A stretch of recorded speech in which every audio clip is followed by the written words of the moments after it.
좀 대략적인 배경 정보 몇 가지부터 살펴보자면, 일단 이게 현재 오디세이 스토리의 배경이 되는 지중해 동네 지도입니다. 저기 동그라미 안에 보이는 게 그리스인데 우리나라랑 사이즈가 거의 비슷합니다. 그때는 그리스라는 나라는 없었고 엄청나게 많은 작은 왕국들로 쪼개져 있던 시대였습니다. 여기서 엄청나게 멋진 헬멧을 쓴 왕 중의 왕 아가멤논 왕의 미케네 왕국은 실제로는 대략 우리나라의 충청북도보다 조금 작은 땅이었고, 나라의 전체 인구도 10만 명 정도 되는 작은 왕국이었는데 그게 당시에는 엄청나게 큰 왕국이었습니다. 왜냐하면 우리 맷 데이먼이 연기한 주인공 오디세우스는 막 엄청난 왕국의 왕으로 비춰지곤 하는데, 사실 그가 지배했던 이타카는 그리스 서해에 있는 작은 섬으로, 그러니까 우리나라로 따지자면 서해 태안 근처에 있는 안면도 정도 되는 크기의 섬으로, 당시 그 이타카 섬의 인구는 4,000명 정도밖에 되지 않았습니다. 다시 말하면 지금 울릉도보다 땅도 절반, 섬의 인구도 절반밖에 되지 않았던 게 바로 오디세우스 왕이 지배하던 이타카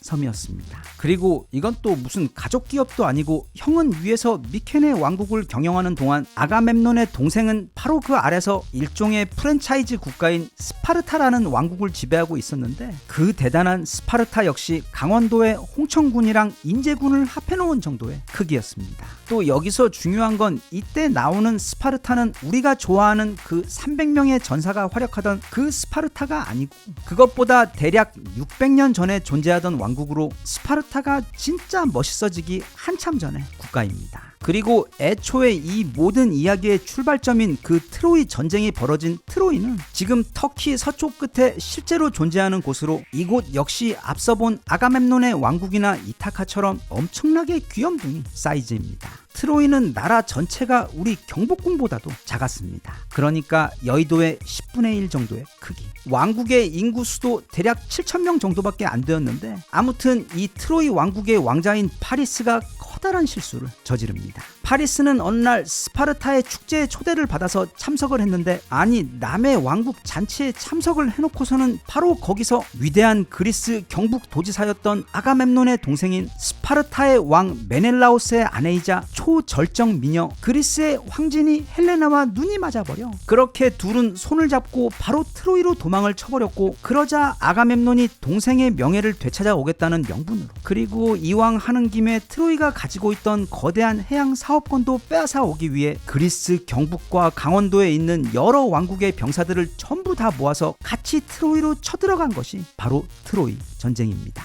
그런데 트로이의 성벽이 워낙 튼튼해서 그리스 연합군이 10년 동안 뚫지 못하고 포위만 하고 있다가, 결국 그 유명한 트로이의 목마 계략으로 트로이를 멸망시키고 헬레나도 다시 스파르타로 데려오게 되면서 전쟁은 끝이 납니다. 참고로 여기서 그 트로이의 목마 계략을 짜낸 것이 바로 오디세우스입니다. 아무튼 그래서 오디세우스도 이제 드디어 집으로 돌아가게 되는데, 바로 이 지점이 오디세이 스토리의 시작입니다. 원래는 트로이에서 고향 이타카까지 가는데 100길로 대략 4일에서 5일밖에 걸리지 않습니다. 그런데 오디세우스는 그걸 10년이나 걸쳐서 돌아가게 됩니다. 그러니까 한반도 그리스에서 출발한 그들이 바다 건너 트로이, 즉 대략 일본 남부에 있는 후쿠오카시에서 10년간 전쟁을 치른 후 바로 한반도로 돌아오면 되는 간단한 여정이었는데, 갑자기 오디세우스의 배가 표류를 하며 저 아래쪽으로 쓸려가 필리핀의 아래쪽 여러 섬들을 거쳐 이후 대만과 홍콩, 그리고 칭따오시를 거치며, 그 과정에서 외눈박이 괴물과 마녀를 포함해 포세이돈의 벼락과 머리 6개짜리 바다 괴물과 거인족까지 정말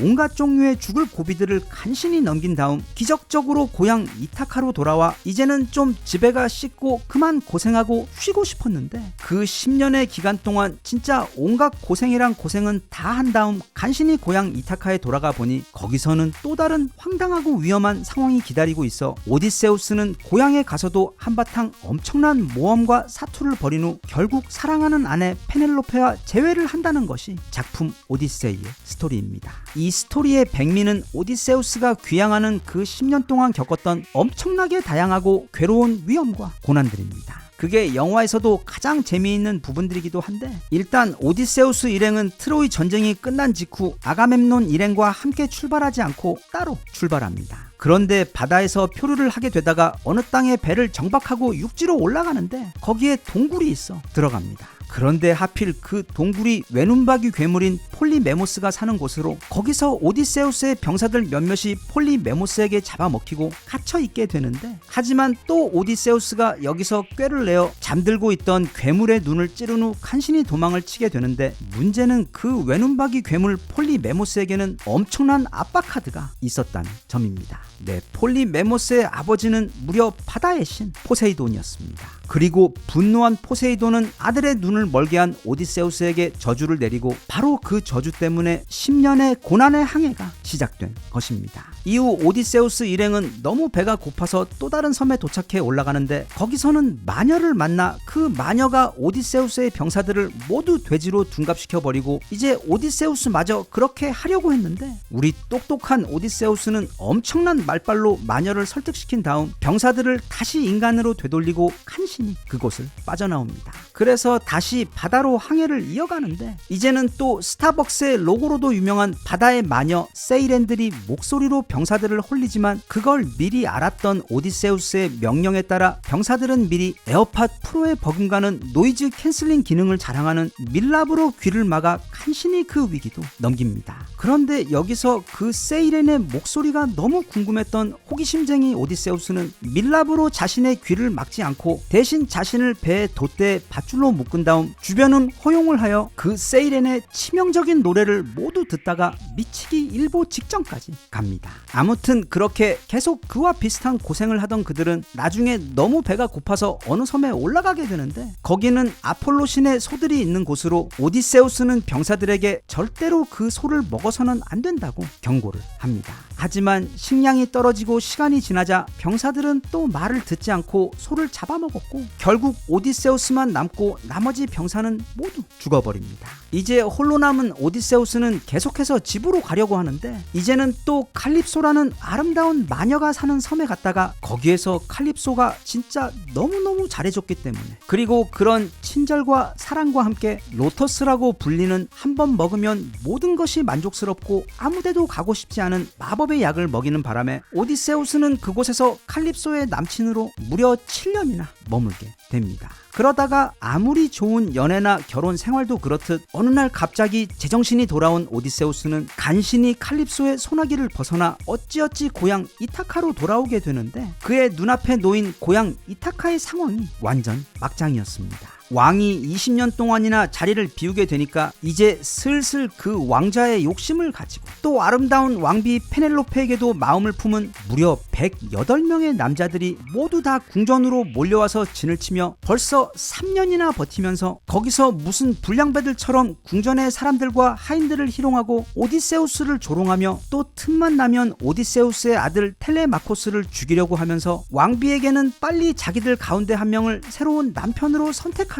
압박하고 있었습니다. 오디세우스는 그들이 자신이 돌아온 것을 알면 바로 자신을 죽일 것을 알았기 때문에 아테나 신의 도움으로 늙은 거지로 둔갑해서 성으로 돌아갔고, 거기서 자신의 왕비와 왕국이 당하고 있던 참혹한 상황을 모두 목격한 다음 어떤 극적인 계략으로 그 108명의 구원자들을 모두 죽이고, 또 자신이 없는 동안 그 구원자들에게 붙어 호의호식하던 시녀들 12명도 죽인 후 끝으로 페넬로페가 낸 오직 둘만이 아는 수수께끼를 푼 다음, 그렇게 오디세우스는 집을 떠난 지 무려 20년이나 지난 후에야 자신의 고향 그리고 사랑하는 아내의 품으로 돌아오게 됩니다. 그리고 이 길고도 긴 스토리는 그렇게 마무리가 됩니다. 영상 앞에서 당시 그리스 왕국들의 규모가 얼마나 작았고, 또 실제로 이 오디세이 소설에서 등장하는 1186척의 군함이 트로이를 쳐들어갔다와 같은 표현들이나 그리스 연합군이 무려 10년에 걸쳐 트로이 성을 포위하고 싸워왔다는 것과 같은 표현들은 사실 어마어마한 과장이 들어간 것이었고, 실제로는 그냥 당시 존재했던 작은 부족 왕국들 사이 벌어졌던 소규모 전쟁 정도로 보이긴 하는데, 그도 그럴 것이 이 소설의 작가인 호메로스가 이 작품을 쓴 것은 그 실제 트로이 전쟁이 끝난 후 무려 500년 가까이 지난 다음, 그것도 그 트로이 전쟁에 대한 그 어떤 문자 기록도 없는 상태에서 지난 500년 동안 오직 사람들의 말로만 전해오던 이야기를 글로 정리해 작품으로 쓴 것이기 때문에 실제 팩트보다는 상상력이 엄청나게 많이 들어간 이야기입니다. 쉽게 생각해보면 500년 전에 임진왜란이 벌어졌는데 문자가 없어 그 당시 기록이 전혀 없던 상태로 오직 사람들이 이야기로만 500년간 전해오다가 이제 드디어 글자도 발명했고, 그리고 어느 날 호무노시라는 뛰어난 역사가이자 시인이 등장하면서 그 오래된 이야기들을 한데 모아 당시 임진왜란 서사시를 이야기로 쓴 것과 마찬가지로 이건 역사적 사건이긴 한데 그 디테일은 아주 많은 부분 상상으로 채워진 작품입니다. 다만 인간사에서도 꼭 어떤 것의 규모나 크기가 그 중요성과 반드시 비례하는 것이 아닌 것처럼, 그리고 상상이 더해진 이야기이기 때문에 이 오디세이 작품이 더 가치를 가지는 부분도 있는데, 바로 작품이 품고 있는 그 메시지가 매우 강렬하고 의미하는 바가 깊기 때문입니다. 예를 들면 오디세이에서 계속 등장하는 게 바로 제우스의 법입니다. 이건 예수가 우리에게 남긴 그 황금률과도 똑같은 가르침인데, 바로 이웃을 대할 때 나 자신을 대하듯 하라는 법칙입니다. 또는 크세니아, 즉 손님 또는 타인을 어떻게 대하는가가 그 법칙의 핵심이며 이 작품 전체를 관통하는 핵심 주제입니다. 당시 그리스에서는 손님이란 신이 변장을 하고 내 인생에 찾아온 것일 수도 있기 때문에 언제나 최선을 다해 대접하고 그들의 편의를 봐주어야 한다는 믿음이 있었는데, 자신의 동굴에 찾아온 오디세우스의 병사들을 잡아먹은 외눈박이 괴물 폴리페모스는 눈을 잃었고, 또 남의 집에 쳐들어가 주인 행세를 해온 그 108명의 구원자들도 모두 죽었으며, 이 작품 속에서 남에게 해코지를 한 모든 이들이 인과응보의 결과를 맞았습니다. 그리고 작품 중간에 보면 오디세우스가 잠깐 저승에 가서 앞서 트로이 전쟁에서 최고의 활약을 벌였지만 죽는 바람에 불멸의 영웅이 된 아킬레우스를 만나게 되는데, 거기서 아킬레우스는 차라리 지상에서 땅 없는 소작농의 종으로 사는 것이 더 낫다고 말하며 자신처럼 사람들로부터 영웅으로 칭송받는 것이 너무도 허무하고 덧없다는 것을 오디세우스에게 전합니다. 그리고 실제로 오디세우스 또한 자신이 그 10년 동안 표류하며 온갖 고생을 하고 또 집으로 돌아가 가족과 함께 있지 못해 너무도 괴로운데, 고향 이타카에서는 사람들이 자신의 이야기를 영웅담으로 만들어 매일 칭송하고 노래하고 있던 것 사이 괴리를 느끼며, 이건 결국 우리 시대로 따지자면 너무 SNS나 인스타그램 속 다른 사람들의 화려한 삶을 동경하지 말라는 것, 그리고 남들에게 잘 보이고 싶어하는 그 허무한 욕망을 자제하고 그 대신 실제로 정말로 중요한 것, 즉 오디세우스가 그 10년의 고생을 하면서도 어떻게 해서든 돌아가려고 했던 바로 그 소박하고 행복한 자기 가족의 품, 그 작지만 실제적인 행복에 더 집중하고 노력하며 자신의 삶을 살아가라는 것이 타인을 대할 때 나 자신을 대하듯 존중하고 사랑하라는 제우스의 법과 함께 무려 3500년 전이나, 그리고 오늘날을 사는 우리들에게나 인간이 사는 곳에서는 변함없이 존재하는 우리가 항상 명심해야 할 황금률이라는 것이 이 위대한 작품 오디세이가 우리에게 가장 하고 싶은 말이 아닌가 싶습니다.